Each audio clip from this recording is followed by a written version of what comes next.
Joseph. We're live, baby. It's Championship Saturday. Let's go. Good morning, everyone. I'm Blake Ruffino, one of your co-hosts. Next to me is the man who picked Southeastern Louisiana to lose last week. Oh, Idaho, Joe DeLeone. How about them Lions, baby? Blake, there's so many things to talk about, and you were waiting this whole time just to bring up the Southeastern Louisiana stuff. That's what. Hey, do you remember in Breaking Bad when Walter White says, "You're goddamn right"? That's what's running through my head. You're goddamn right, I am. Yeah, but I gotta say, it did make our stream last week when you randomly popped in. I will say that because we were talking FBS and you popped in to bring that stuff up. Look, Incarnate Word and Lindsey Scott, who you're familiar with, we were texting about our good friend Lindsey Scott last night because he's an LSU guy. I completely forgot he was an LSU guy because he's been to so many damn schools. But Lindsey Scott's about to unleash on y'all. What happened when Lindsey Scott played him the last time? They lost, but it's hard to beat a good team twice. I say that every time I do a show. It's hard to beat a good team twice. Utah did it. Hey, it is. And we talked about Thursday. And listen, God bless Utah. God bless the Mormons. Because, listen, I got receipts in this hoe. Okay?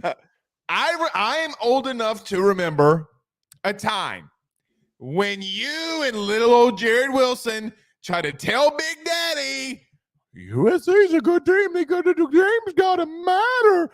And all of a sudden, it's just, well, and and on a serious note, I'm going to go on a little rant on that. But Utah took it to USC last night. I think we're going to end up talking about that a good amount because there's a lot to discuss for playoff implications. But I'm opening the can of worms, and I texted this to you last night, and I don't think you took me seriously. If Caleb didn't get hurt, that was a completely different football game. If my aunt had a penis, she'd be my uncle. Okay, it doesn't matter. But it's the worst possible situation that happens to a team. Their best player. Who forced him to get hurt? No one. It's manure. He played a game against Utah and got hurt. Yes. And again, look. By the way, Cam Rising tore his MCL and PCL against USC the last time they played. But Cam Rising's performance is less important for their success than it is for USC. And I've said this the whole season, and the reason why he was going to win the Heisman, I don't know if that's a foregone conclusion right now.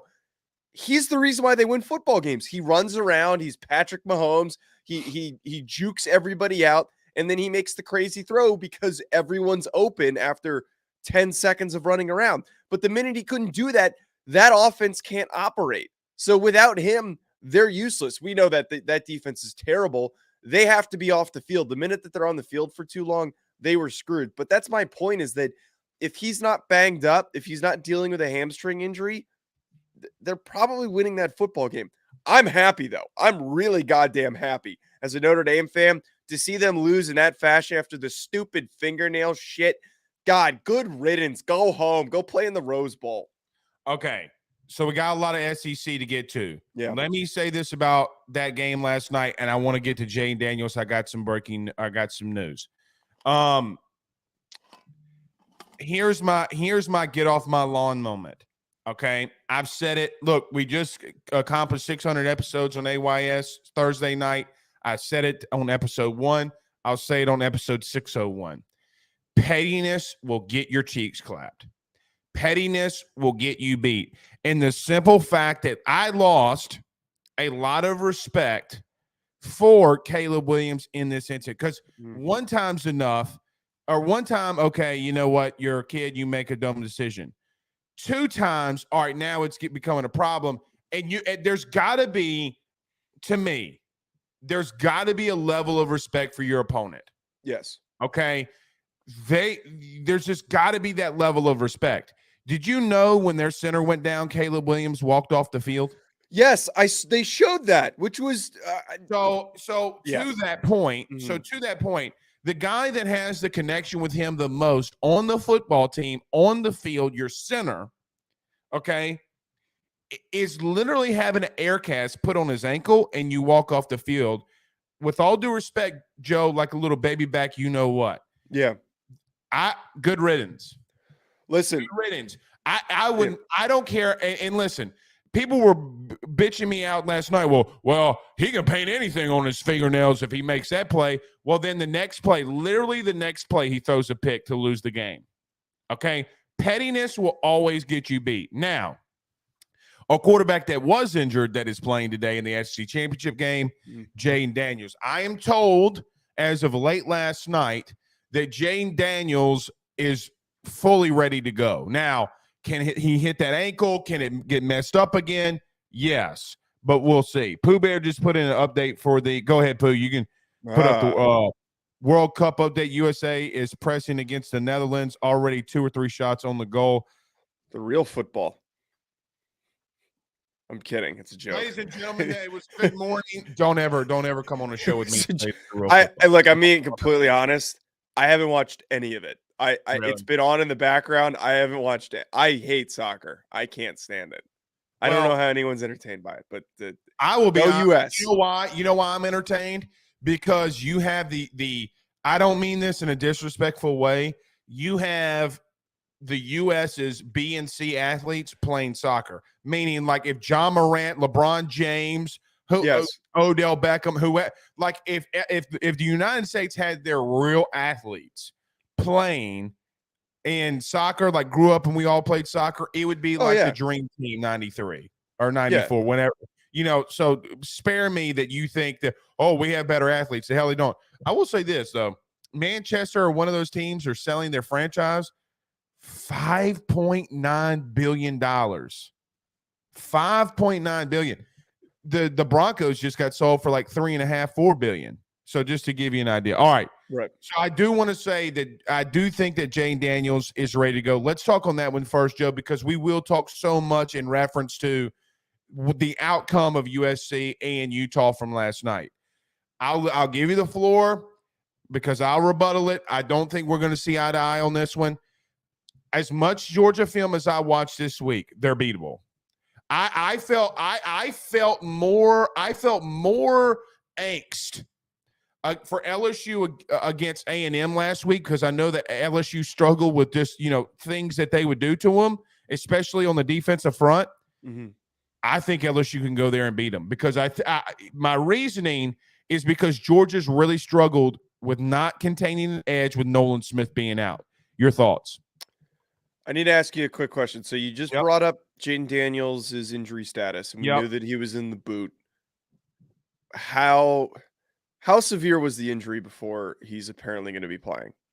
Well, I think so. What I was told was it's a pain tolerance thing at this point, right? Like it's just a pain tolerance, meaning he came back out, he was fine, but there was a report by a reporter this week saying that, who camped outside the football lot saying he's in a boot. He didn't practice all week. So I texted somebody on staff and he said, I'm quoting, I put this on our message board. He goes, they'll see on Saturday. He's been here all week. I think he'll be, look, unless he gets hit again. And then I'm not saying he can't get hurt from it, but I think that he'll be fine. I don't love those pain tolerance injuries, but at the same time, you give him a shot. Assuming he took the painkiller shot, he's not going to bother him. And hopefully he's smart enough to take that risk to do that because then he's not going to worry about it at all. It also tells me he's coming back. Right. But listen, here's my thoughts on this game. I don't disagree. I think that there's not a single team in college football this year, as we've seen, that is unbeatable. And we've seen that Georgia has chinks in the armor. Thanos was defeatable in the Avengers. He was defeatable. Did you watch Jose's show? Did you watch Jose's show? That's exactly what I said. Thanos got clapped the second time. But this is like Ant-Man, just Ant-Man trying to defeat Thanos. No, I don't. First off, Ant-Man never fought Thanos.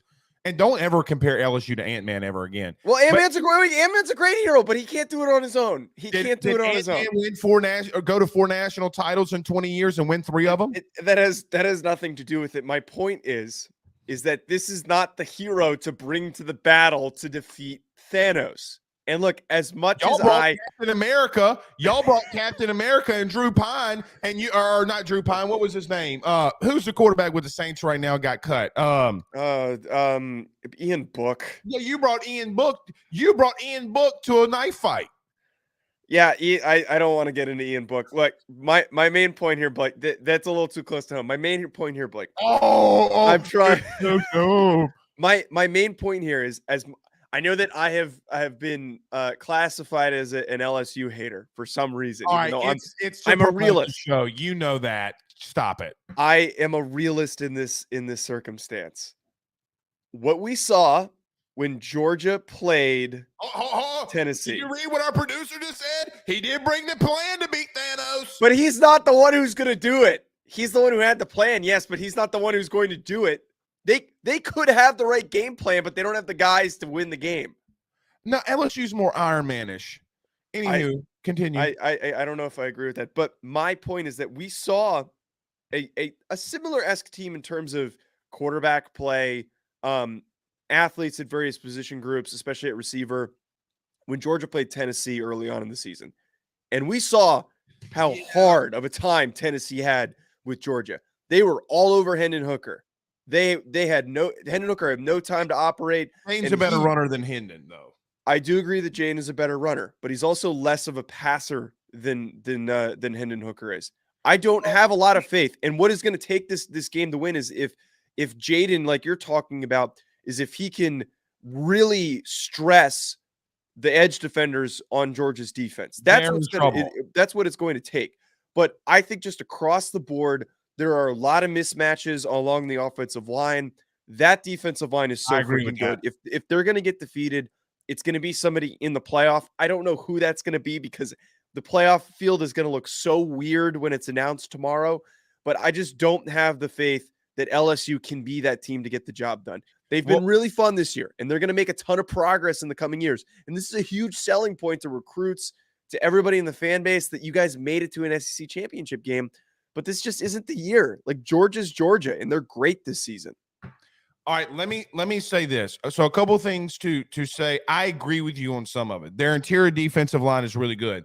Let me tell you what I did Monday night, Joe. Okay, so I was watching a little bit of the Monday Night Football game. It stunk so freaking bad. I was like, screw this. Yeah. I went back and watched only the second half of Tennessee, Georgia. Tennessee made adjustments and scored 13 points. Georgia didn't do anything offensively. Okay. Now I understand that their defense is on another world. Okay. Like I get that. My point is that they have had struggles offensively when teams have stacked the box against them and Mays Jaquavius Bennett beat them. Here's my thing about Tennessee. They did not have the dudes on defense to legitimately contain Stetson Bennett from running the football. We saw that. Yes. LSU does. My point would be is I think if LSU so there's two ways LSU's got it to win this game. They got to do stack the box and make Bennett beat you. That's number one. You got to make him go out there and throw 45 passes. Joe, if he gets over, if Stetson Bennett gets over the 35 passing attempts mark, LSU's in the football game. Okay? Because they're going to I think they'll put a little too much on him. And I really don't know if Jaquavius Bennett can drop back and pass and beat you. I got to see it, because then after I saw that in the second half, when Tennessee stacked the box and makes Jaquavius Bennett beat them, they didn't score another point. You know who else did that? Alabama in the national championship game. And I was just about to say that.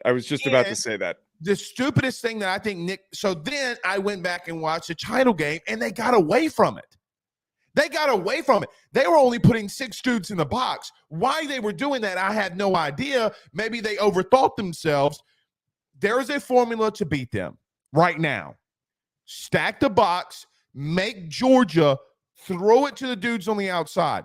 Look, I can live with Ladd McConkey and Brock Bowers beating me. What I cannot live with is if they line up in 12 personnel or 11 personnel, or even what we've seen sometimes, 13 personnel for whatever reason, or 31 personnel, is them going out there and running it down your throat. Okay, don't let them do that. Agreed?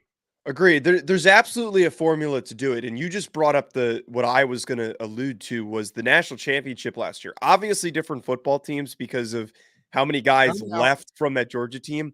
But still, that was what Alabama did. They tried to neutralize all of the passing threats that they had. They had like George Pickens, trying to take those guys out of the game. They also tried to completely neutralize the run game. And they said, Stetson, if you're so freaking good to be leading this Georgia team, you better beat us. You better be the guy. But I will say it is easier said than done. And that Alabama defense last year was really freaking good. And while I do have a lot of faith, I love Allie Gay and Harold Perkins. They're really good edge defenders.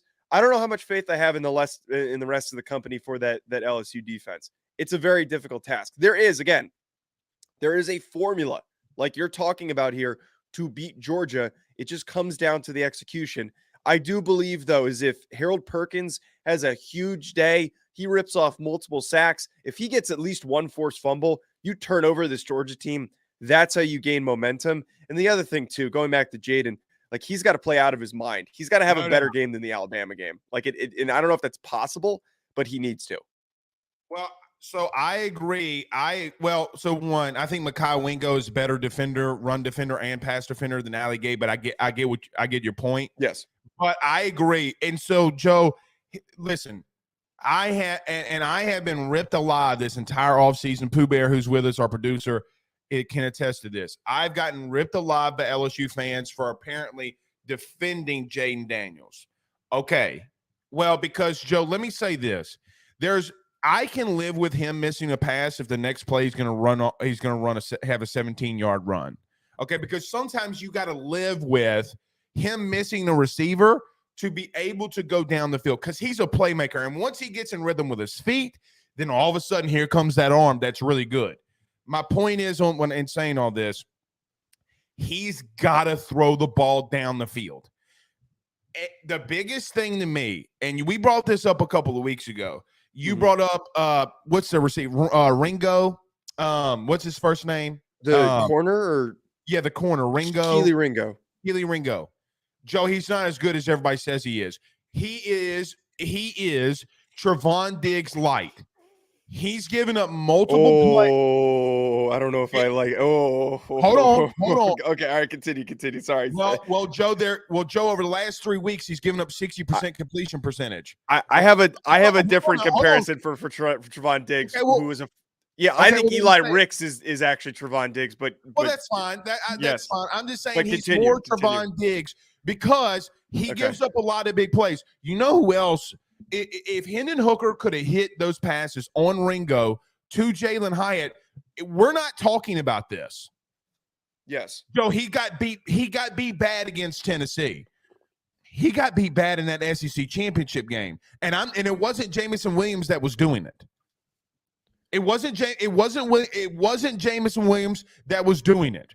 He was getting beat. He is a big playmaker. Now listen, can you make a mistake and throw it in his general direction and it goes for 6? Yes.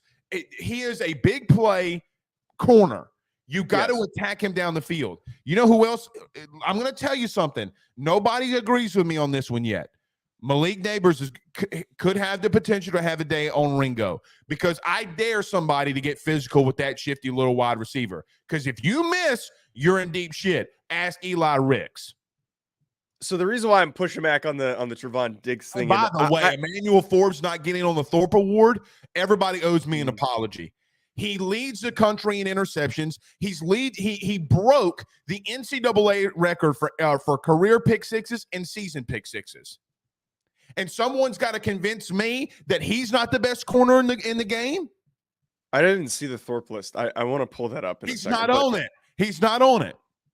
That's pretty bad that he didn't make that list. But anyway, continue. Yes, my point on Ringo, the reason why I didn't like the Diggs comparison is that like Ringo, the thing with Diggs is that he's like a receiver playing corner, but like he's not a very fluid athlete. You get what I'm saying? I'm not talking literal. I'm talking just play. Yeah. But I understand what you're saying, and I don't mean to continually bring it back to this, but the thing with Ringo, who's been inconsistent, when he makes mistakes, and he's a very inconsistent player in coverage because he's still kind of green to the position. I know he's played a lot of games, but he's a young guy. Like, he's not like Clark Phillips. He's not how like many years do you get to be green? What I mean by that is that he's younger in eligibility. Like, he's been playing in He's this a Georgia senior. defense. Is he? No, he's a junior. No, he's not. Well, he went down for senior day. I might be mixing up with somebody else. My main point with Ringo is that he plays like he's inexperienced. He makes a lot of stupid mistakes. There you go. He makes a lot of mistakes where you're wondering, like, where was he going with that decision? But the thing with Ringo, he's such a stupid athlete that a lot of times when you watch him make those mistakes, he's able to recover really quickly. And that's what's going to make him a highly drafted kid. That to that point is that if he plays the way he did against Tennessee in this one, which, like, if anyone's going to step up and you have faith in them to step up in a big game, it's going to be one of these Georgia defenders. He's locked down. Be ducking. Pooh Bear, is this the Thorpe Award finalist list? You got Hodges, Tomlinson from TCU. That's going to go to Clark Phillips. Well, I probably will. Clark Phillips from Utah. I can't argue that one. Witherspoon from Illinois. Yeah, Devon Witherspoon's guys, really good. I don't like the Hodges Tomlinson one. I think that one is that one's quite arbitrary. I don't understand that one. There's much better guys than him. I don't get that. I don't get that. Okay, he's the best. To me, he's the best corner in the game. We can have that argument all draft season, all off season. By the way, I don't mean to distract for one quick second. So Ringo, he must have walked early because he's a redshirt sophomore, and I think he's just graduating early. Because I thought it was crazy for a second. I was like, yeah, no, he graduated early because I saw they did a I don't know what you call those things. Like, it's not a documentary. I don't know what you called it. They do like the senior day hype deal. Kind of whatever it was. It was him and his mom and how him and look, great young kid. Like, I sat there and watched it. I came away highly impressed as him as a human being. But it was something with him and his mom. Let me say this too, to get back to this point on the SEC championship game, because I do want to get. We got about 5 minutes. I do want to get to the other ones. Pooh Bear light me up. Because I do want to get to Hugh Freeze. I want to get to Deion too. Yes. All right, let me say this. LSU, here's another key to victory. If LSU runs the football in this sense, everybody tries to say, oh, you can't run the football on them. I don't agree. Here's what I mean. You got to be patient with what you do offensively if you're LSU. And I think Brian Kelly's patient enough to do it. We've seen him do it before. If you're getting 4 yards every play, Joe, I don't mix it up. Now, do you got to take your shots? Yes. But you got to just take small little jabs, like your name's Rocky Balboa and Rocky 3, and you just got to jab. Keep them on the field. Eventually, you will win. That's been my biggest key. All right, go ahead, and then we'll get to this Deion and Freeze thing. All I was going to say is that what we talked about leading into the Tennessee game is that Georgia is one of the best teams in controlling tempo of the game. So, like, that's a really good point, is that you can't allow Georgia to dictate it. You need to find as many ways as possible to be the one dictating it. So I completely agree with that notion as well. Right. You have to control their tempo. If you don't, it's going to be a long day. You're going to get chewed up. A long day. All right. Let's get to Hugh Freeze and Deion really quickly. Which one do you want to start off with? I kind of want to start with Deion. Yeah, I want to start with Deion because that one's a little more fresh. All right, go ahead. I mean, because we already pretty much talked about Freeze. I mean, we did a whole 35 minutes worth of Freeze, but yeah, and it wasn't confirmed. And I actually thought for a second there that it was going to back out because of all the off the field issues. Apparently, Auburn cares more about winning than they do being moral human beings. You did see that Hugh Freeze gave over all of his cell phones and all documentation to Auburn, right? Yeah, that's a little concerning that you got to do that if you're a head coach, that they can't trust you with your cell phone. But besides, do you really think that he doesn't have a burner? Oh, he's gonna. He's gonna for. I mean, they're gonna give him a special phone so he can call the hookers. Correct. The guy that got caught with 4 burner phones in the NCAA wiretap investigation on him. To have that many phones and to not use that one when you were going to call an escort service is a little weird. But Dion is an actual good person and a great coach, and I think he's a really good molder of young men, as we've seen in his time at Jackson State. I'm very excited to see what he does at Colorado. I'm yet to do a reaction video on my channel, but I think that my sentiment on this is an A+ hire for Colorado. This is a C+ move for Deion Sanders, the coach. A+ for Colorado because they stole a diamond in the rough coach that is maybe the best recruiter in the country that no one's talking about. The fact that he could get 4- and 5-star players, some of the best players in the transfer portal, to come and play down at an FCS program, to convince them to compete at an HBCU program and to help build up the recognition for Jackson State is huge. And I think that he can sell that to really any kid in the country to come join him. He's probably going to bring some of those guys with him. I wouldn't be surprised. His son's going to come with him. Maybe Travis Hunter comes with him. Don't know for sure what happens there. He is a great coach. The reason why I'm not a fan of it from his perspective is that I would have thought that he would have been taking a better job. Colorado's fine. And I think that if the fan base is bought in, it's a good program to be a part of. And they've competed for national championships in the past, not frequently, but it's taken a lot of help for them to get to that point. So I'm not truly optimistic that this is the final destination for him. This feels like a stepping stone where he leads them to like a 9-3 season or something like that. Pooh Bear, we can put it up. Pooh Bear's got the tweet here from Pete Thamel. It says, just really quickly, sources Deion Sanders and his associates have spent the week recruiting on-field staff, support staff, and transfer portal players to Colorado. While a deal isn't finalized, Sanders has been preparing for his exit to Boulder after the SWAC title game.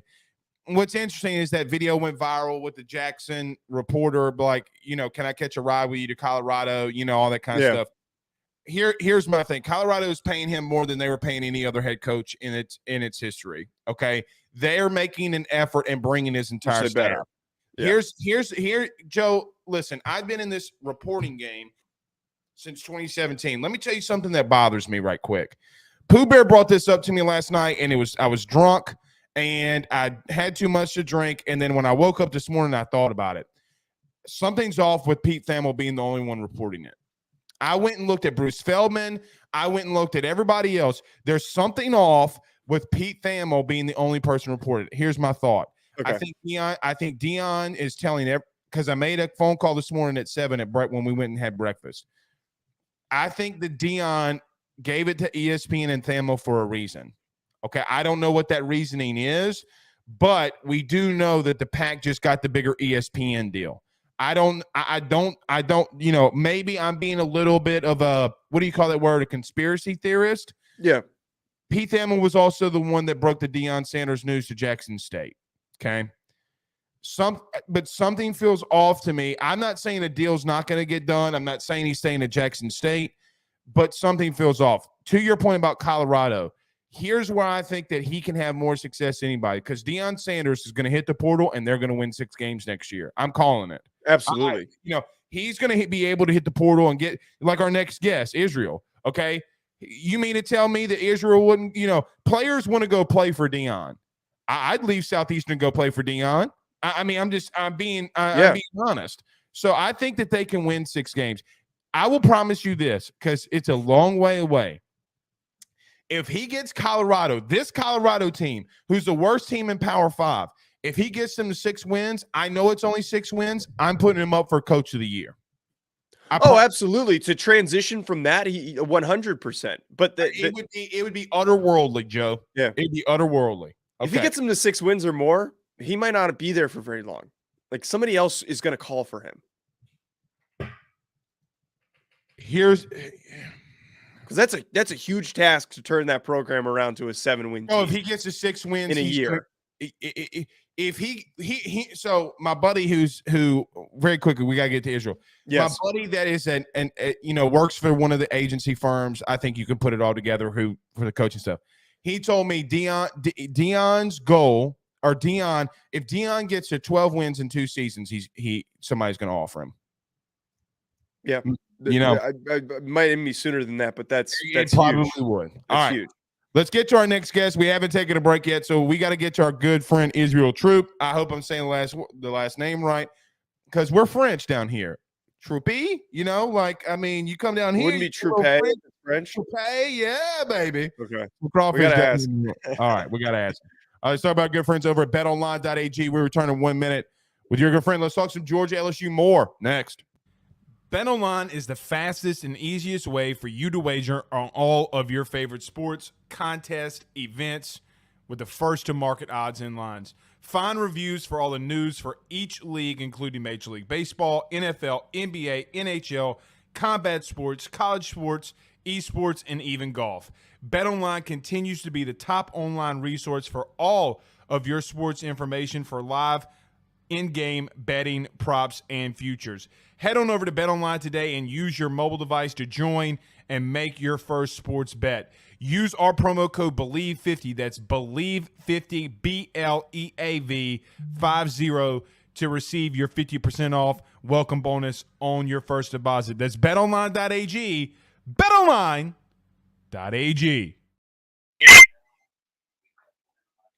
My bad. I was muted. We're here with our friend Israel. See, Israel, let me tell you something.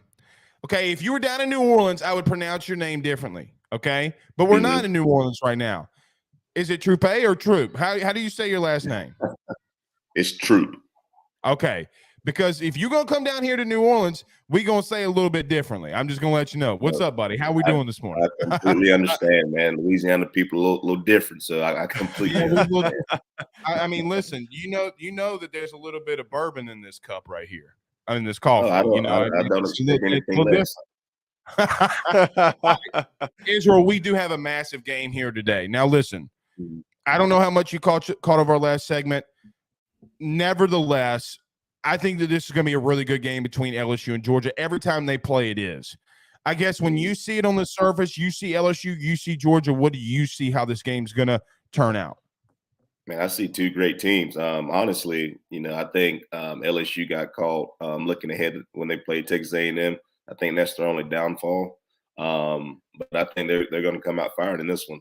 Matter of fact, I got two of my babies playing in this one, and Edwards and Jalen and Ward. I coached them at Colquitt, so I'm really excited to see those two. But obviously, winning tonight. Hey, I got to be honest. So Israel, we got to interview Jay a couple of times here. I love Jay.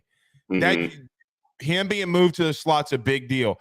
I will say this, and Joe, we didn't talk about this. Now that Israel brings it up, Jay Ward versus Ladd McConkey in the slot is a legitimate NFL duo. It's an NFL matchup waiting to happen. I'm going to be honest, Israel. I'm not saying this because you coached him. You can ask any one of our listeners that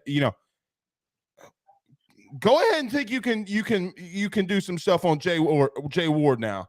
Kick and ball. Oh, yeah. Absolutely. Kick and ball. And he's been like that since he was in the 9th grade, so I expect nothing less. Watching him grow, watching him progress over the years. The kid's a baller, and he comes from a balling family, so I wouldn't expect anything less. He's had a great season. I'm just so proud of him. Just the way that he stuck it out with LSU, especially everything that's happened, the last couple of years. He's kind of taken over that secondary role in the back, no doubt. Kind of getting everything going because he is the oldest person on the back end right now. So I'm just proud of where he's come and the success he's had since he's been at LSU. Now, Israel, let me ask you this question. You brought up that LSU might have been looking ahead. I don't disagree, really. I mean, there's no way you really can. Does Georgia line up today and try to run it down LSU's throat again after seeing what A&M just did? I mean, is that not going to be the game plan in your opinion? I think that's going to be the game plan later on in the game because, that's kind of how we've been closing out games. Or if Stetson's not on, which I doubt it because if you haven't noticed, he's got a fresh fade. That thing is crispy and he's ready to go. Quavius. Anytime he's got a fresh fade, man, you got to be worried because he's a bad man when that thing is fresh. So I think the game plan is stay aggressive. You can't get complacent against y'all's defense because obviously, y'all's got some ballers still over there. Don't let the record fool you. You know what I mean? So if we come out and we execute like we're supposed to, I think the game's going to go in our favor, more likely than not. But if we come out, LSU has shown that they can ball. If you go back and watch the Alabama game, Jaden Daniels did a phenomenal job of engineering that offense, and he's not scared. So we got to come out offensively and do what we do.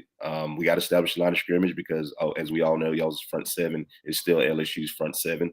And don't get it twisted. Like I said, I think that if you look at Texas A&M's record, I think, I hope that wasn't the case, but from the outside looking in, LSU was like, all right, we just get past this one. We look forward to going to Atlanta. You know what I mean? So I think they got caught sleepwalking, but I know for a fact, playing for the SEC championship and possibly, the way things are shaking up, a chance to get into the playoff. I mean, I don't think they're going to get caught sleeping on this one. No, I mean, you're in an SEC championship game. I don't know how you can get, just me though. Go ahead, Joe. So you talked a little bit about Stetson's impact, and Blake was bashing him a little bit earlier, saying that they're going to need to force him to beat him. And I feel like outsiders. I wasn't bashing him, Israel. Don't listen to that Rudy Prince. I feel like outsiders don't have as much respect for Stetson. In all seriousness, I called him my Heisman Trophy winner. Oh, you did it. Those words did not come out of your mouth. I don't think outsiders have as much respect for Stetson as Georgia fans and Georgia followers of the program do. How much of an impact do you think Stetson can have in this game if that is the approach by LSU to say, hey, Stetson, we're going to take everything off the plate for you. You need to be the one to beat us. We're not going to let you establish the run. We're not going to let you connect with Brock Bowers as easily as you want to. You need to beat us with every effort that you can bring to the table. Do you have faith in Stetson to step up in a situation like that? Let me first say that not everybody on Georgia's side has faith in Stetson Bennett. Okay. But do I have faith in Stetson Bennett? You're absolutely right. The majority of Georgia fans has faith in Stetson Bennett. Right. The kid's phenomenal. You look at what he's done, going from walk on, was at Georgia, then he left and he came back, took the starting job away from the 5-star, you know what I mean? So you got to understand this kid's a fighter. I mean, he's a competitor. I mean, you look at him play every day. Has he had some blunders? Obviously, if you've played the position of quarterback, you're going to have some blunders every once in a while. No. But guess what? He's won. He's a winner. And that's things that people don't realize. So I'm a huge Stetson Bennett fan. I've been a huge Stetson Bennett fan from the beginning. There's something about this 5'11", 5'10" kid that just goes out there and plays football. He brings a different element to the game, especially in Todd Monken's offense, because he likes to use quarterback. Todd Monken's offense is not just a pro style, just sit in the pocket type offense. Quarterback's got to be able to move the pocket. So I'm very excited, and for Stetson to come back, be in this position. I mean, the kid's gone undefeated this year. I mean, regardless of what you want to say, look at the schedule. It doesn't matter. The kid's undefeated and he's playing for an SEC championship with a chance to win a second national championship. So, I mean, if you're not a believer in what he's doing and how he's doing it, I mean, you're just hating at this point. Yeah, and look, I didn't. What I said was, Israel, the teams that have had the success on Georgia offensively, I went back and watched the film on Tennessee in the second half. It's where I started. Okay. Mm-hmm. They stacked the box. They were like, listen, no more. Okay. Like if you're going to beat us, throw it to McConkey, throw it to Bowers. Mm-hmm. Then I went back and watched Bama in the SEC championship game. Okay. They did a lot of the same thing. Hold on. I marked this down in my notes. Hold on. Okay. So this is what I got in the first half again that Bama did against Georgia in the SEC championship game. 7 guys in the box, 87% of the time against Georgia in that SEC title game.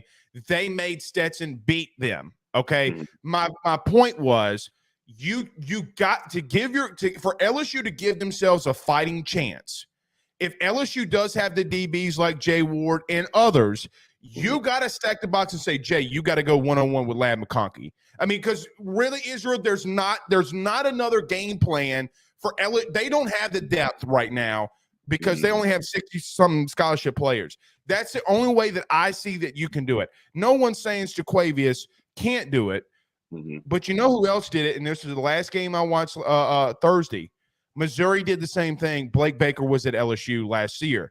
So when you start stacking the box against Monken or Jaquavius, whoever you want to say it, and you make him throw over 35 times, their points have been limited. That's all I'm saying. Do you agree with that sentiment? I agree wholeheartedly. On our podcast with me and Corey on Bleav in Dogs, we talk about the same thing. One thing that Missouri did, and like you alluded to, they did a really good job of gap integrity. They were hitting gaps, and the only thing that we did a great job of adjusting, going gap scheme, in the second half. So it's one of those things to where you got to self-scout yourself. What have teams done, especially down the stretch of the season, that's given us trouble? And what they have done is, like you said, stat the box and make Stetson throw the ball. Well, at this point, Todd Monken, you figured it out and you've got the recipe. So especially if we see it, so at this point, you got to figure out, if we know they're going to do this, what is our plan? Well, you got Bowers, you got Washington, you got another tight end over there in depth. So you got tight ends that you can use to kind of combat that. No doubt. One thing linebackers don't like, they don't like big boys getting on top of them. I don't know if you guys have seen Darnell Washington, but he is a very, very large human being. He's LeBron. So, using the tight end game, especially in the run and the pass game, is going to be important.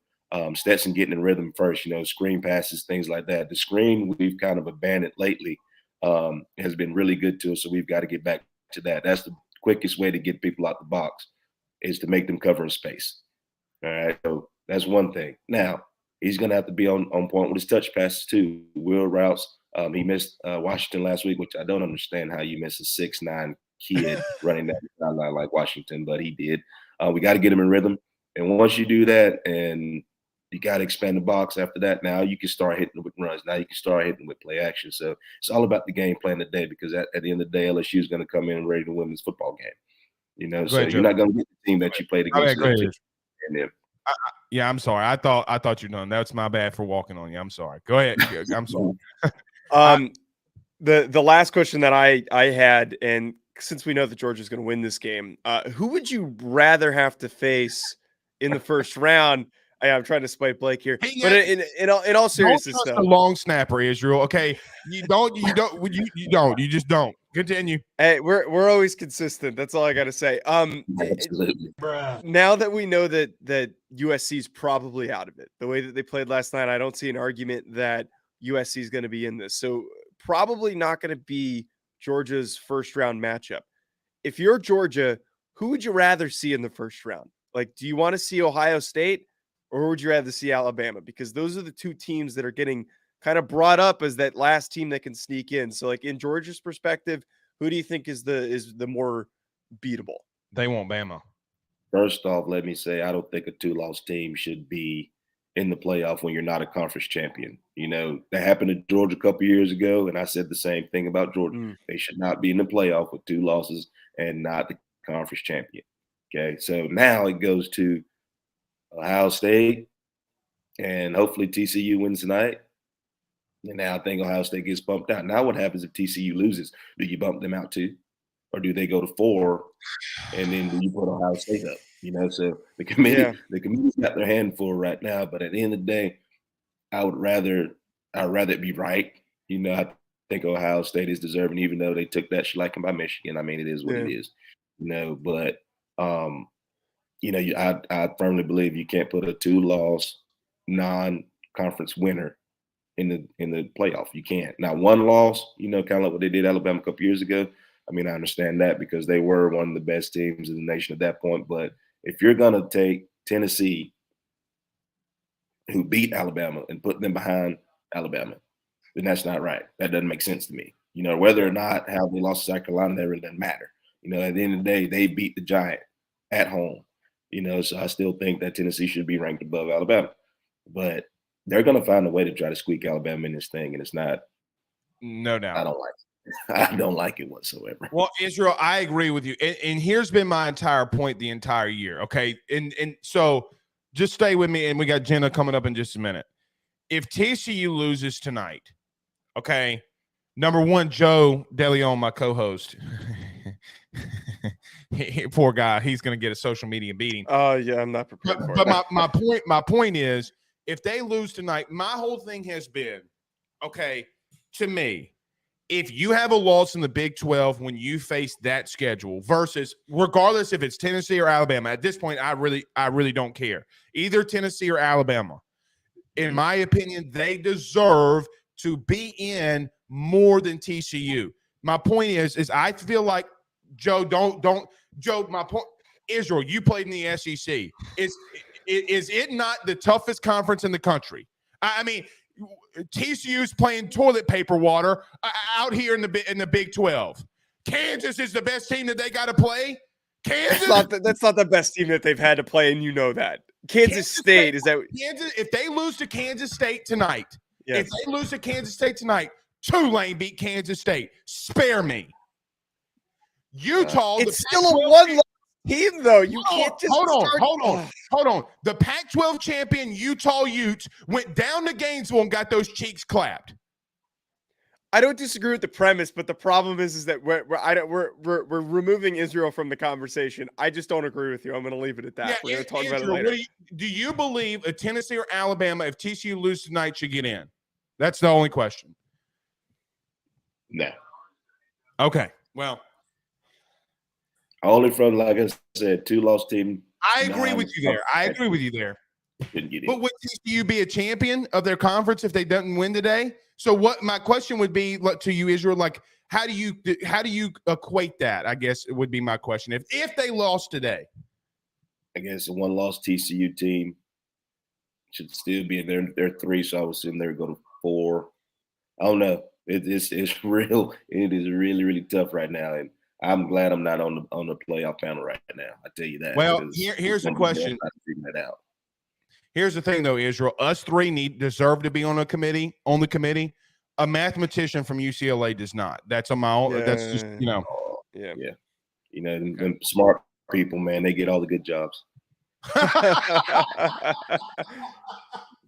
It's really true. All right, Israel. Do all this stuff, so you know they get all the fun stuff. I know. All right, thank you so much for joining us. You've been fantastic as always. I know you mentioned it earlier, but Bleav in Dogs. But tell everybody where they can catch all y'all stuff. Oh man, you can catch us at Bleav in Dogs on Twitter and Instagram. And my man Corey, man, does a phenomenal job. You know, he's actually the brains behind the operation.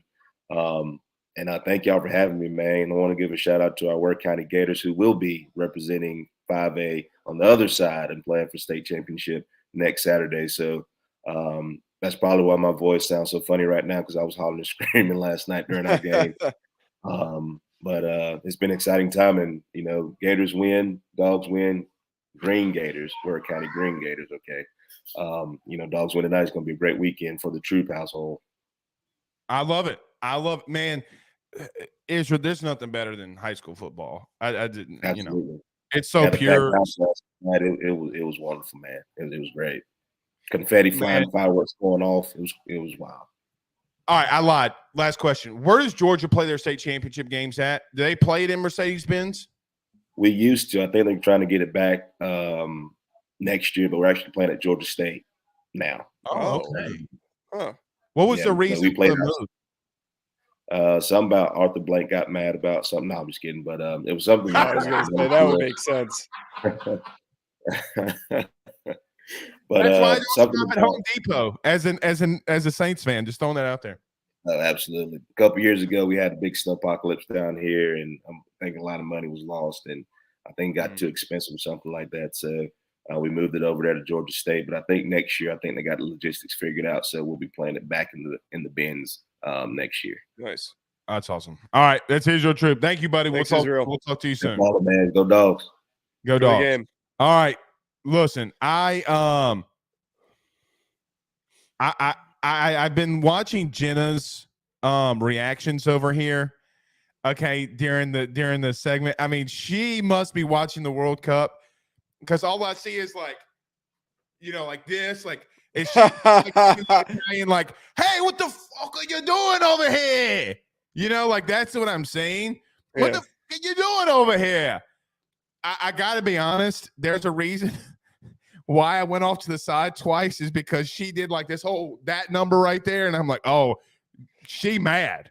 It's a might- lot of reaction for a game that they were gonna lose and that they're currently getting dogged in. That 2-0 is bad to already be done. I'm glad I'm not watching it. That's all I'm saying. All I'm saying is I feel like she's about to come out here and stab you in the neck. That's all that I know. Probably. All right, let's go get some drink on. Let's talk about good friends over at BetOnline.ag and a good friend at GM Varno & Sons. We return next with Jenna Drinks. BetOnline is the fastest and easiest way for you to wager on all of your favorite sports, contests, events with the first-to-market odds and lines. Find reviews for all the news for each league, including Major League Baseball, NFL, NBA, NHL, combat sports, college sports, esports, and even golf. BetOnline continues to be the top online resource for all of your sports information for live in-game betting, props, and futures. Head on over to BetOnline today and use your mobile device to join and make your first sports bet. Use our promo code Bleav50, that's Bleav50, BLEAV 50, to receive your 50% off welcome bonus on your first deposit. That's betonline.ag, betonline.ag. With over 65 years of experience, nobody is better equipped to service in your vehicle than GM Varno & Sons. RV repair, big rig overhauls, motorhome chassis, routine maintenance, tire rotations, tire sales. No job is too big or too small over at GM. If you break down the side of the road in the greater Baton Rouge area, they will come and get you. And the best thing about that is that they can come and get you, and then they can bring your vehicle back to their shop and start the repairs right then. Again, GM Varno & Sons. Go see them over at 2500 Fuller Boulevard. Give them a call at 225-664-9992, 225-664-9992. Tell them your good friend Blake Ruffino sent you on by. Jenna, are you fired up over here? What's going on? So my TV is right here. So I just have it tilted. So I wanted to have like everything set up and still watch this in case. And I was like, make sure I'm muted. So I'm like screaming, and then I'd stop because I'm like, oh my God, what if my mic is on? And like I interrupt the segment of who they're talking to. This is going to be so bad. But Joe, your lack of being an American and having American spirit. I don't care if we're down. I don't care if we're down 2-0. I do not care if we're down 2-0, sir. Okay, you are proud to be an American, and you will fight for your team to the last second. Okay, do you understand me? So I need you to give your little negative Nancy ass out of here and come back with a better attitude. You need to leave. Get his ass. I am. She's roasting your ass like a marshmallow on Sandlot. I don't care for soccer. That's all I gotta say. I don't either. I'm American. You cheer for your team, God damn it. I'll watch the Olympics. I will watch the shit out of the Olympics. I'm not watching fucking soccer. I'm not watching it. I'm glad they made it, but they weren't gonna win. So Blake made this analogy earlier in the show. Tomato. I'm throwing tomatoes. I'm making you have a really good soundboard, by the way. It's not me. It's Pooh Bear. Pooh Bear's got the best soundboard that I've ever listened to. But the reverse analogy to what Blake said earlier is that it's almost as if like England went up against the NF, like the New York Jets. It's like the comparison there in terms of talent. Like it's great that we made it. It's awesome that we made it this far. We defied the odds, but we're going up against a bunch of dudes that are way more talented and Joe, way better than us. Because all of their athletes are doing. We weren't gonna win. Do not care. Where is your American spirit?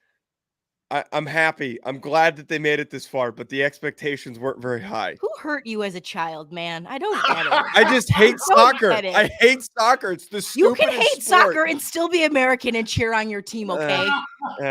Oh, God. Whatever. All I got to say is I'm proud to be an American, where at least I know I'm free. Exactly. I don't need to sing right now. But Thank that was beautiful. Voice. Thank you. Blake, you have the voice of an angel. Well, Joe's the most unpatriotic human being I've ever met. That's just not true. Anyway, all right. Now? Yeah, it is. Is it? Yeah, right now it might be. Jenna, how is the game going as we get to our I mean, we've had moments. We've had moments like where it's gotten close, but those 2 goals, it was just like I mean, it is what Yeah. it is. But I again, mean, I'm still gonna watch. I mean, and you lose, you're out at this point, correct? Am I wrong Yeah. here? Yeah, we'll be on a flight home tomorrow. Yeah. I mean, it stinks, but I did say this earlier. You know what I wish though? Everybody makes a big deal of the World Cup. And this is what I said to Joe. Stop. If this is your best athletes in your country, stop it. Okay?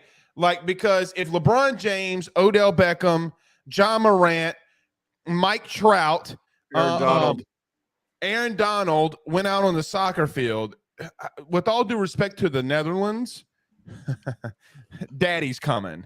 Okay? Yeah. And no pause.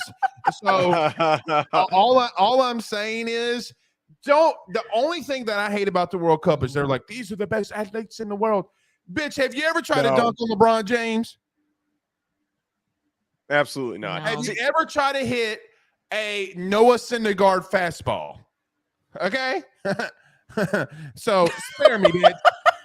Spare me. What is this? We just choose not to put our athletes in a stupid sport that doesn't require as much skill. All I'm saying is, Jen, the only thing that aggravates me about this is when I constantly have to hear that these guys are the best athletes in the world, and I'm like, brother, like, or sister, whatever, whoever's saying it. LeBron James is the best athlete in the world. Some would believe, some would say, okay, like whoever you want to say is the best athlete. Stop it, bitch. Like, well, I can't take it no more. You can't say a 5'6", 140-pound, 24. I'm gonna stop. I'm gonna stop you both. I'm gonna stop you both because I don't care how athletic LeBron James is. I guarantee you, if you put him on a volleyball court, he will look like he has two left feet. That anyone does. Because he hasn't trained at it. Shut up and listen. Like a couple months. He's gonna be fine. My point that I'm trying to make, though, is you need to respect each athlete and their craft. Very true. That's all I'm saying. Okay. Yeah, very true. So they are the best at soccer, or as the rest of the world calls it, football. Okay. You respect them and their craft. They are good at what they do. Joe, we can't all be phenomenal long snappers like you. Okay. So you be your long snapper self. Okay. And that's fine.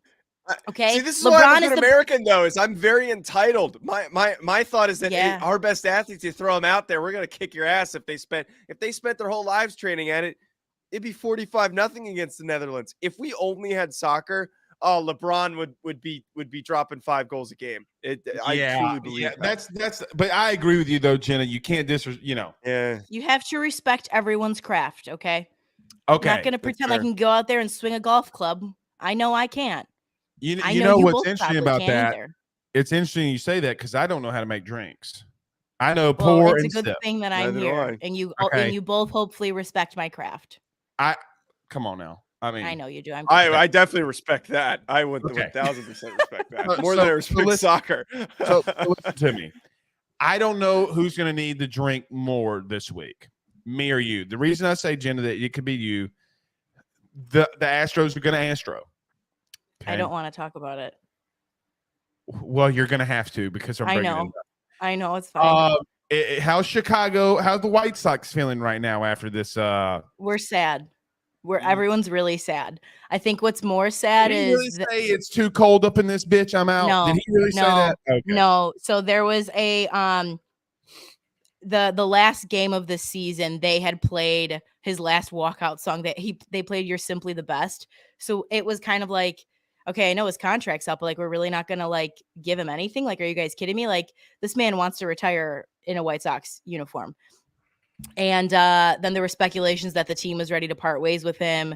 Then there was speculation that they offered him a deal. I don't think they did. I think he said that out of courtesy. I really do. I just don't believe it. Mm-hmm. But the fact that we on game 1 are playing against Jose Abreu, it just hurts. It just hurts, man. And it has to be Houston, right? Like, like Houston's always going to have a little like, on them. And now like, that's where he has to go. And that's where he's going. And it's like, God, you want the best for him. I'm a big fan of him.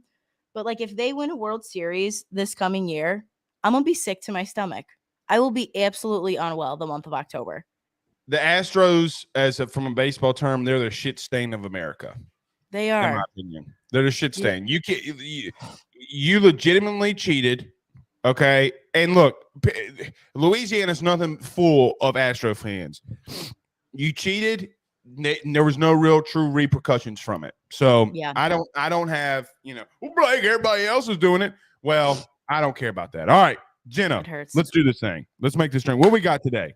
So I couldn't make you a purple drink because I already made you one, and I'm not gonna lie, I didn't have enough time to go out and buy all the ingredients. So I figured nice little gold victory drink for you, and we're gonna call it a gold rush. Okay. So we are going to build this straight into our glass. So first, you're going to do 3/4 ounce of lemon. Remember, guys, that when you're making your drinks, you always want to start from non-alcohol to alcohol. Reason why is in case you mess anything up along the way, you can dump out your non-alcoholic stuff first, and you're not wasting the important booze. Okay. Right here to give you some really helpful life tips. Okay. So we're going to do 3/4 ounce of lemon juice. Next, we are going to take some ginger liqueur. Okay. Shockingly, this actually it smells pretty good. We're going to do 3/4 ounce of that as well. All right. And then we're going to bring in some bourbon. Now, for my bourbon drinkers, because I know we have a lot of, I know, Blake, I know. I would suggest doing something that's not very expensive. Something like a Bullet, even like a Maker's, even though it's whiskey. But you don't want to do a really expensive bourbon when you're mixing because you're just going to ruin all of the like characteristics and notes in this. I'm doing Wild Turkey because it is the only one I have, and it was given to me as a gift. So I'm going to do 2 ounces of this beauty. We're going to dump her on in.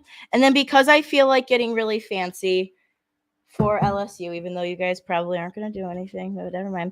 I'm going to take a little smidgen. I said nothing. I'm going to take a little smidgen of my edible glitter. Okay. Oh, I knew that was coming. You knew it. I had to. I want to make it look like gold for you guys. Okay. So you're going to take that, and then you're going to dump in your ice. And we're going to shake this. We're going to shake this bitch up. Okay. I got her on tight. Yeah. Okay. All right. Oh, she's beautiful. It looks like a gold medal that apparently we will not win this year in the World Cup. It is okay, though. Now, then you're going to take a nice little lemon. It's okay. You're fine. And you're just going to give it a nice little peel. I don't know why this won't come off. Okay. Just a little bit, guys, just for garnish. All right. You can squirt, and then that's it. Merry Christmas. You got yourself a little gold rush, and it looks like gold. Like gold member. Can I pay? No, I'm not going to say that. That's inappropriate. I'm going to keep it off to myself. No, I'm not. Continue. It's the perfect drink for LSU fans, though, today, because they're going to need a lot of them because they're going to need their asses. Hey, what happened to y'all when y'all faced Marshall? Don't bring Notre Dame into this. Don't bring Notre Dame into this. No. Don't bring Notre Dame into this. You're the ones playing in an SEC championship game. So we're playing in the championship game for the best conference in the country. All I'm saying is you're going to need the drinks to get through today. And I'm not going to text Blake once today because I know that I'm not a mean person, and I'm not the one to text people when they're losing. But I'm praying for you, and I hope you enjoyed the drinks. That's all I'm going to say, Blake. You're not mean, but you're smart about it. Cheers. Well, Jenna, you said a little bit of it too. You said, well, you're not going to do anything today. Y'all hurt me. They don't play in a conference, Pooh Bear. You know the answer to that question. I mean, you got it. This is good. Lemony twang. Lemony twang. Still gives that nice bourbon kick. Not too strong, but strong enough where you still feel a little bit of that burn going down. That's what she said. Listen, okay. I don't even have the energy to fight back with that anymore. That's where I'm at with our relationship. Like, I don't even have the energy to fight back with that anymore. I can't help it. It's a reflex. I know. All right. If I wasn't so like nasally right now, I think I would probably have. I think all of the energy that I had was given to Joe when I came on talking about USA. Yes. I don't disagree, but let me just say this: I think it's gonna be a closer game than people believe it will be. Oh my God, they almost scored. Sorry. Almost. I'm not gonna lie. Did you see me jump just a second? I'm like, oh shit. I thought the fucking rattlesnake just came after you. I mean, Jesus, don't scare me like that. I'm sorry. Oh my God, I'm sorry. You scared me. All right, Jenna, Scared me. Yes. thank you I'm so back. much. I know that you've been, you're watching the game, so we'll get you out of here on that. Thank you so Best. much. I will be cheering for LSU tonight, Blake. Don't you worry. You're Okay? damn right. You damn right you are. All right, I there's know. Jenna Drinks, Cheers, guys. Jenna Cheers. Dolson. All right, Joe, do you want to wrap this up? Do you want to get to some other conference championship games? The way that I see that, I feel like the conference championship slate this week is just very underwhelming. I do want to talk about, and I think the best note for us to wrap up on is talking about the Big 12 championship game, because that one is what truly holds the most competitive matchup and controls the most outcomes of the college football playoff. And I know that you're not as high on TCU as I am. But let's go there. Let's talk about it. Listen, I feel that TCU has been knocked a lot this season. And for whatever reason, whenever teams, there's always that one team every year that just has the juice. They've got the magic. They've got the wherewithal to fight and to finish football games that they're not supposed to win. I look at the way that they played against Oklahoma State. I look at the way that they played against Baylor. They even benefited. Both teams that suck. They've even benefited tremendously. They also beat Texas, who almost beat Alabama without Quinn Ewers and Hudson Card in at quarterback. So as much as we want to sit here and bash the Big 12, they did almost beat, the love child of the SEC. So it's not like we can't acknowledge that the Big 12 puts out competitive teams. I do have a lot of faith in TCU in this matchup. I think that they have the tact to remain in close games and to finish them. And as much as I think a lot of people want to point to the fact that Kansas State did not have their two starting quarterbacks that went down with injury during that game, and that it was, everyone say it was lucky, they're good enough of a football team to make those adjustments and be properly prepared. Will Howard starting is a better benefit than Adrian Martinez, who I have said sucks, but I still have faith in Duggan and company to get the job done. All right, I do want to ask you after we debate this. Yes. Who do you think wins the Heisman? Because I have no idea. But let me just say this Yes. let me be realistic about TCU and be serious. You're right, Joe. I do not have a lot of faith in them. I don't think that they can do any. I think so. This is how I watch football games when I'm watching a team I'm not watching live. How film breakdown goes. I'll watch the play, rewind it, watch the play, rewind it. They're not that great up front on either side, okay? Versus other teams that I've seen. I still don't think they're better than Tennessee.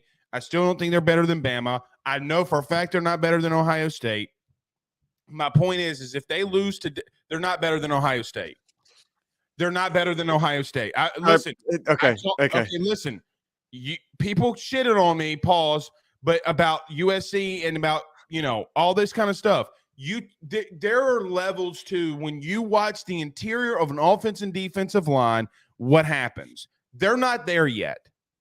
TCU, there are parts of me that wants to root for TCU so bad so they get to go up against Georgia or Michigan. And then you're going to really see what it's like to be a championship level team. Joe, if you play shitty teams all year, you're going to look better than those shitty teams. They should be blowing teams out. Here's my pushback. Last year, we put Cincinnati into the playoff. Undeservedly. I think that was a really one of the weakest teams. Did I ever say I disagreed with you? Right. So Cincinnati made the playoff last year. They played against Alabama. And I know that wasn't like a last-second one-score game that Alabama just barely hung on in. They won easily, but Cincinnati hung around the whole football game. Like they weren't getting dogged. It wasn't like a 40-point loss as everyone envisioned it to be. Everyone was saying that Cincinnati was going to get killed. This TCU team, front and back, to me is a lot better than that Cincinnati team last year. I think that they've got more explosive players on offense. I think Kendre Miller is a better running back than Cincinnati had last year. I think Max Duggan is a better quarterback than Desmond Ridder. And I think defensively, I do believe that Cincinnati's defense was stronger.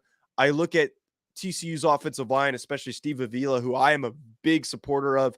I love him. And I said he was my number one interior offensive lineman in the class during the pre-draft process. Probably not the case right now. but still, I think he's first round draftable. He's really, really freaking good. That offensive line is better than Cincinnati's offensive line. So I Bleav that if Cincinnati could do what they did against Alabama last year in a year where the playoff field is down, whoever they play in the first round, I think it's going to be much more competitive than we might expect. I do agree that they are a weak undefeated team if they win. They are a little bit of a disguised undefeated team, if you will. But they are better than I think some people are willing to give them credit for, especially. I don't think that they're bad. See, when I say that, people think that I'm saying that they're bad. I don't think that they're bad. My point is, and I'll put two conferences in here. They're at best a 9-3 team in the Big Ten or the SEC.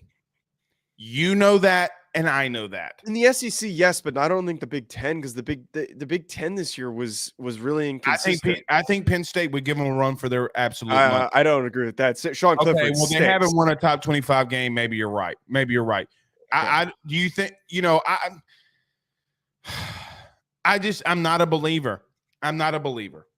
I just can't, like, I just can't. Like, I don't think they're good enough. I just don't think that they're good enough. And so we get to this debate, who's deserving versus who's good enough. To me, and I'm wrong with this because games do have to matter and games do matter. But games to me are not weighted equally. Alabama losing to Tennessee and LSU is not the same. Everybody's like, oh, well, they lost. Well, to me, Alabama losing to LSU on the last second play in overtime is just as good than you having to fight out against Kansas or whoever the fuck you think you're playing.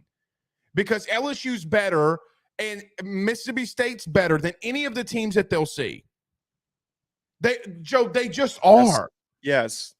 And so my point is, if you're going to compare Tennessee and Alabama to TCU, I don't want to hear about the losses. I don't want to hear about Tennessee being 2-2 against the 2-2 against the top 25 when you barely got 2 wins, and you're struggling against Baylor. But I just can't go there. The losses do have to get brought into the equation, though, because they do, but a loss isn't the end-all, be-all, though. Well, when it comes to determining the qualifications for the playoff, which is why I hate the 14 playoff and why I want the 12-team playoff to come, is because it would remove these. Like, this is a meaningless argument between us. What you're saying is I wouldn't care about TCU at this point. Right. Which I wouldn't. That's not so much my argument. Is that it's just that, like, we have these meaningless arguments of, like, well, which loss is more meaningful? And I think it's such a stupid hill for two people to go down on, because it's very meaningless. If we have the 12-team playoff, it's like, well, they have 2 losses and they suffered a bad loss, but they still get to prove themselves. That's why I want the 12-team. Is that teams that suffered a bad, stupid early season loss because they maybe had an injury or they were dealing with something and they were still getting their feet underneath them, like LSU's case, like the fact that they lost to Florida State because it was the first game of the season and they got caught playing against a good team when they were still trying to find their identity in the first game under Brian Kelly. They now have a chance to prove themselves, playing in a 12-team playoff. They would be in the playoff. They would not be in the playoff. You don't think that they would? No, so Ross Dellinger, who's on the LSU beat, posted out, they got Tulane over LSU. Don't get me started. Don't get me started. Okay. So I might have opened a bigger can of worms. Yeah, you did. But my point is that there'll be more. Tennessee and Alabama would be in. Yeah, they would be in. Yeah. But Tulane would be in over Washington with Penix Jr. and LSU. But technically speaking, if we're adding that many seeds, you have to give a group of 5. Tulane is, LSU and Tulane used to be a very big rivalry. They're the asshole of college football. Yeah. Okay. Yeah. No, I don't agree with them being in it, but like. So you're going to have the argument. You're just shifting the goalposts. No, because then there's 12 teams and then you Do just you got one believe bad do you team. It's like, believe whatever. Tulane deserves to be in over a 4-loss LSU team if they lose today? No, but if you place Okay. the rules on the auto bid for a group of, because you want to provide the opportunities for a Cincinnati like They can go suck it, because I don't bullshit. You can't play Rudy Poo State every other week and think you deserve to be anywhere. Yeah. And here's the thing, Joe, the eye test tells me Tulane's not better. Yeah. I know that they're not better. Yeah. Like, I mean, Well, they get an auto bid, which is they can auto these great. nuts. That's all that I know. Okay. All right. Let's get to this to close it out. Yes. Buddy, I got to tell you something. I have no idea who's going to win the Heisman.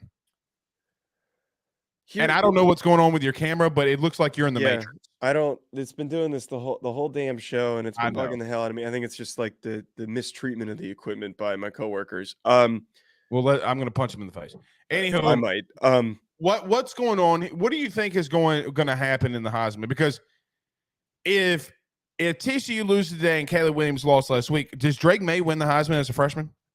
I don't think Drake May wins it because the last couple of weeks were terrible. I agree with that. It's always recency bias too.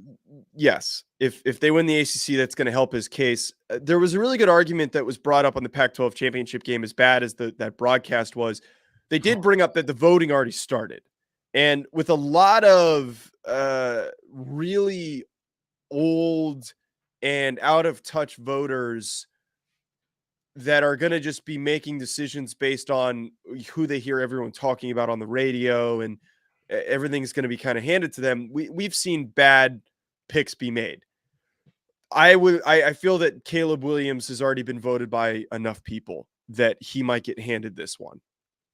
I'm hoping that's not the case, but because of the votes being placed before that game yesterday, he might get handed it. If enough voters are smart enough, and I believe if TCU wins, Max Duggan is the one who should win the award, because an undefeated team. Stop. Statistically, he was a great player this season. I think that Max Duggan. He's nuts. All right, that's the second time I've said it this show. I mean, come on, show. Come on. An undefeated team, or Stetson, him or Stetson Bennett. Those are the two. Those are the two that make the most sense. Well, here's a better question. Who the hell is going to even go? It's going to be Caleb. It's going to be Stetson. It's going to be Duggan. Does Blake Corum deserve to go? Because I think he does. It's tough because he didn't finish the season. They beat the shit out of Ohio State without him. So right. It's like, how much credit do you really want to give him? Because Donovan Edwards, as soon as he took over, played like him. Yeah. I want to get to them. Pause. I want to get to Michigan too. Me and you need to talk about Michigan. Okay. Let's not end the show without talking about Michigan. All right. But to your point, I mean, but does Drake May not deserve to go? I think he deserves because of his statistics, but I don't he's like a stat play, but at the same time, it's like he didn't put together enough consistent performances to win, in my eyes. Well, he's also got some really shitty stuff around him. I mean, they don't win 10 games without him. Yeah, no, absolutely. They don't win 10 games without him. So, absolutely. So if you had to choose right now, if it was your pick, who would you take? You take Duggan? I'm giving it. If they win today, I hand it to Duggan. Right now, like literally right now. Like, okay, well, I am predicting that they beat Kansas State. So now I give it to Max Duggan. Okay. He has been the best player on an undefeated team. He has been the reason that they've won games. I'm giving it to him. When I played NCAA football, you remember the football video game, which first off, at the end of the season, me and you were going to talk about that, probably spend a whole episode on it. Yes. Okay? I brought TCU to 12 national titles, and really, I love their uniforms. Okay, this isn't a hate. Excuse me. You've betrayed your program. I'm not a TCU hater. I'm a hater of. I don't think you like. I'm a hater of it. I just don't think like. I just don't know. Now let me say this to their defense. Let me get to this. Their defense is something serious at times. Their defense can be something serious at times. Yeah. So we'll see. If it were me, If Staquavius and Georgia wins today, I'm giving it to Stetson. Because I don't think I think either him or Duggan. I'm the fine with. reason I'd give it to Stetson is this. Throw the stats out. Brother, he's about to go 14-1 and 13-0. He's about to be 27-1 in 2 seasons. Yeah. He might be the glue that holds all of it together. And it's the best. I get it's the best player in the country. If it was the best player in the country, then Bryce Young or Will Anderson or whoever would win it. But we're past that point now. So I guess we'll see. All right. Let me ask you this before we get out of here. Let's talk about Michigan. We got we got time. Yeah. I'm gonna make a bold suggestion here. I think Michigan's the only, like, in a realistic look. So when I say that I think LSU could beat Georgia, doesn't mean I think that they will beat Georgia as much as I'm a homer. I think Michigan's the only team in the country that can beat Georgia. I think they're the only ones. Now, you said that you believed when we talked that you can't hit those deep passes over and over and over again to win. I disagree, but what do you think about Michigan? As much as I hate Michigan, like just like me personally as a Notre Dame fan, I can't stand my hometown. The amount of people that we sent to that school, just the worst people in my hometown went to that school. I hate Michigan, but I agree with you. I completely agree with you that if we look at the way that roster is structured and the way that J.J. McCarthy played against Ohio State, he hasn't done it every week, but the fact that he was able to step up in the most important game of the season and do that gives me some faith that he can do that again in the playoff or in the national championship, depending on where they face, which probably will be the national championship. Defensively, they're really good, but what makes them dangerous is their offensive line. Best in the country. They're the best offensive line in the country. It's not close. They should win that award. I don't think anyone else is more deserving. So let me sidebar really quickly. You know, I'm pretty involved with the Outland Trophy. Yeah. It's been pretty well discussed, whatever. I don't have a vote. I don't want to vote. That's for another topic for another day. I talked to 7 people this week about Michigan. I am clamoring for them to win it all, for one of their guys to win it. I think they have the best center in that conference. So I think that they're the best offensive line that I've seen. They're the most cohesive and in sync offensive line I've seen all year. And Joe, let me tell you something. I forget the center's name, but he was a transfer. He's from Virginia. Correct. I forget his name, but he's not a draft prospect, but my man is bullshit. Is a monster. Bullshit. Well, no, he's not a high draft prospect. He's going to get drafted. Correct. He can't move very well, but he is so freaking he's strong. a guard. He's a guard in an emergency center at the next level. He is a forklift. He's very stout. Like I remember I watched his tape at the beginning of the season, and I'm like, oh, he's got a decently high grade. He's really stout. He doesn't move very well, but if he gets his hands on you, he's just picking you up and he's planting your ass. You want me to tell you? Look, listen. People think I'm an idiot and I'm a dumbass for doing this. I watch more O-line play than I think any human being in the country. I really very telling of good teams. You should. Well, I look. It is a passion of mine. It's like my hobby. He is a traditional right guard in the league. Yeah. He is you know who he's a right guard for? Let me tell you the perfect team for him. I can't remember his name. He is a Patriots right guard through and through. Yes. Shorter. They have another Michigan guy. Do they? I forget what his name is. They took a left guard. Patriots took a left guard last year. Who I said in the beginning of the year was the most underrated offensive lineman in the country. It was Strange was his last name. Yeah, I love him. He's fantastic. He doesn't wear any gloves. He doesn't wear any like wristbands or tape. He goes out there raw dogging with the arms and just claps you. And I love that. All right. About Michigan. Yes. Joe, they can run the football very well. They got a really good stable of running backs. I think McCarthy's really good. I got to admit this. I think as human beings that love sports, especially college football, we got to stop yelling at the rafters when teams are still somewhat successful, like Jim Harbaugh, to fire somebody. Okay. Harbaugh is the ultimate blueprint of if you just be patient and let him build, this can happen. Sometimes things take more time than 3 years. Not everybody is Nick Saban. So, for example, let me throw it this way. People still think Dabo's overrated. He's not. It took Dabo a while. You can't win 2 national titles. You can't win 2 national titles and be overrated. Stop. Let's not have this debate. Stop it right now. I don't want to debate you because we'll talk for the next 45 minutes. Okay. I think he's unwilling to make adjustments, which is very That's different. bad. That's different. He's going to lose his job because he's unwilling to make adjustments. I don't disagree with that. Okay. Jimbo Fisher also is unwilling to make adjustments. He's going to get fired. He doesn't have 2 national titles. Let me say this about Clemson. Hold on.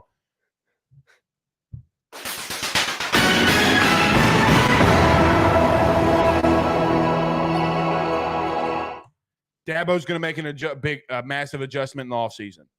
Sources. Which I'm sure he'll just promote another. No. Well, he might. I'm told. I don't have a lot of faith. Okay. That's all I'm saying. Okay. I'm sure he'll make changes, but I don't have a lot of faith that those changes are good changes. I don't disagree with that. Just be careful. Okay. 10 wins is 10 wins. 10 wins is 10 wins. 10 wins is 10 wins. He won 2 national titles. What's your thoughts on Frank Beamer? Very quickly. Hypothetically. Is he a good coach? Hall of Fame coach? Yeah, Hall of Fame coach. He was never won. Is he overrated? But he coached for so long. Okay, well then my point. He revolutionized special teams. Like that's different. He's like an icon of the game. The special teams guy said he. Yes. He is an iconic name in coaching for different reasons. What the frick word is Dabo? He's a Hall of Famer too, but he's still overrated because he's not going to win another. He's not going to win another national championship game. He's never going to win another national championship game. Want to make a bet? Deal. What do you want to bet? You're going to take me to a steak dinner. Deal. I will take you to a steak dinner. Oh, I'm a full tilt fucking diva when I eat. But I'm willing. I'm down for to pay all right. for it because I will fly your happy ass to Louisiana. So wait, how do I win? Are we gonna?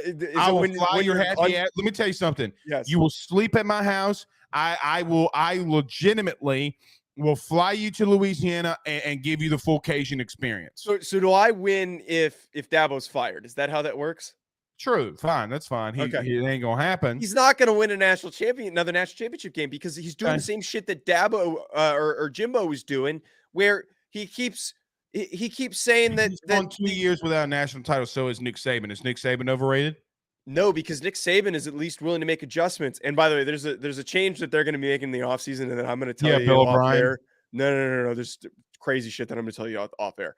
Break that shit right now. I can't. I would lose so much credibility with this person that I know, and they would never talk to me again. But my point with Dabo is that I think he's very Jimbo-esque, where very old school approach for some reason to Jimbo's making changes. He fired his OC. Let me tell. All right, hold on. Yeah. You know who's on the move? Who's on the move? Who's going to be on the move? Kendall Briles. And whoever you think he's going to go to Texas A&M? I don't know. Or I also think that Garrett Riley needs to be very aggressively sought after. I think Kendall Briles is going to go to 3 teams, and it's kind of been reported. I think he's going to Auburn, or he's going to A&M. I've been told. Auburn makes no sense. Well, here's the thing. Jimbo has told the people in power. I understand that my offense is outdated. Like he knows it. Okay, he knows it. Jimbo's willing to make an adjustment, so we'll see. And look, about all this, to get back to the number one point about Harbaugh, you got to be patient sometimes. You got to be patient. I would not be shocked if they won a Natty, because the Natty's not in the South this year. The Natty's out west. Yeah. So it's difficult for a Georgia team to get everybody in that state to fly to Cali. Oh, the Georgia fans are going to be miserable in Los Angeles. Well, and here's the thing too. if Michigan gets there, they've been waiting for this moment for so long. I think that they would take the edge. There's also so many dorks that are God, like you that hate went to Michigan, don't you? I hate Michigan almost as much as I hate USC, but there's so many Michigan dorks that live out here too that they're gonna fill that stadium. I Bleav that will happen. Because All right. my problem with Michigan is it's such an entitled school. It's like such a high academic, and I know I don't have much room to talk because I'm a Notre Dame fan, but I didn't go there. But the Michigan alumni are just like they hold all the the high paying finance jobs. They're all think that they're so important. So I can't stand them. Buddy, it's going to be a really fun off season between me and you. Now, we're going to have to transition a little bit through. I know we're an SEC podcast on Saturdays. Oh, we scored. We scored. See, look at your unpatriotic ass. I'm still not going to watch that. We're going to transition, and me and Joe are going to talk through some things. We might make this a whole thing. We're going to make this a whole thing. So we're going to have to transition through the playoffs in the bowl season. But let me just say this. I'm a believer in Michigan. Okay. Will they lose? And see, you know what else irks me too is when teams lose, they're like, oh, they sucked. Brother, they're going to be in the playoff. They don't suck. Yeah. Okay. So we'll see. All right, Joe, is that it for today? Yeah. Go Horned Frogs. Fucking Christ. Joe, stop. I'm just glad USC lost. Like that's my main thing. Brother, let me tell you something. You talk about Dabo. You know who's the most overrated coach in the country to me? It's Lincoln. It's Lincoln. Lincoln. I mean, he's a hell of a recruiter. He's a hell of an offensive mind. Somebody listen, he needs time to recruit. So there's levels to this, right? Meaning Lincoln deserves to not be criticized off of what he's doing in year one. Yeah. Right? Like, I mean, come on, bud. I mean, USC sucked asshole. Like, okay. Oh, yeah, we got it. Okay. Listen. The bourbon's hitting. He fucked me on this bourbon. Okay. I'm feeling it. All right. Get out of here. Pooh Bear. By the way, okay, I'll lie. Swear to God, last thing. Let me bring him up. Put on your headphones, Pooh. It was just announced this week. It's been going for a couple weeks that our producer Pooh Bear and his podcast, the Golden Boot Pod, is now with us on the Bleav Network. Pooh Bear, welcome. Thank you. I don't know how to say this. We're kind of a big deal. Well, congratulations. Welcome to the team. It's going to be fun. So I didn't want us to get in the show and not bring that up. But thank you guys over at Bleav for bringing us on. Yeah. So we can at least help shine and bring some light to HBCU. Also give you another when after you listen to AYS, you can come over and listen to a little bit of bad takes from Daniel on LSU. And very quickly, let's get out of here. Very quickly, Dion, your thoughts really quickly, covering HBCUs. It was we knew he wasn't going to be there long. Now it's time to see who picks up the mantle and helps push along this vision. Short, sweet, and really good, Pooh. That's why they got you over to Bleav. All right, let's get out of here, guys. Joe, you better tell me that sweet Alabama news. Okay. All right. Later, guys. Peace.